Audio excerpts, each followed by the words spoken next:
Novel. Goodbye Mr. Chips by James Hilton. And the chapter is 2. So, let's start. Across the road behind a rampart of ancient elms lay Brookfield, russet under its autumn mantle of creeper. A group of 18th-century buildings centered upon a quadrangle, and there were acres of playing fields beyond. Then came the small dependent village and the open fen country. Brookfield, as Weatherby had said, was an old foundation, established in the reign of Elizabeth. As a grammar school, it might, with better luck, have become as famous as Harrow. Its luck, however, had been not so good. The school went up and down, dwindling almost to non-existence at one time, becoming almost illustrious at another. It was during one of these latter periods, in the reign of the first George, that the main structure had been rebuilt and large additions made. Later, after the Napoleonic Wars and until mid-Victorian days, the school declined again, both in numbers and in repute. Weatherby, who came in 1840, restored its fortunes somewhat, but its subsequent history never raised it to front-rank status. It was, nevertheless, a good school of the second rank. Several notable families supported it. It supplied fair samples of the history-making men of the age, judges, members of parliament, colonial administrators, a few peers and bishops.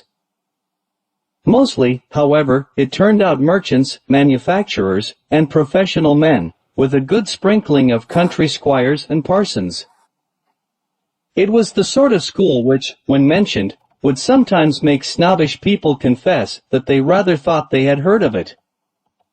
But if it had not been this sort of school, it would probably not have taken Chips. For Chips, in any social or academic sense, was just as respectable, but no more brilliant, than Brookfield itself. It had taken him some time to realize this, at the beginning. Not that he was boastful or conceited, but he had been, in his early 20s, as ambitious as most other young men at such an age.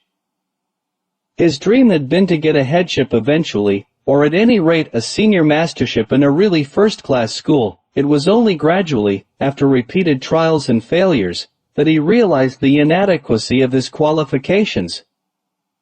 His degree, for instance, was not particularly good, and his discipline, though good enough and improving, was not absolutely reliable under all conditions.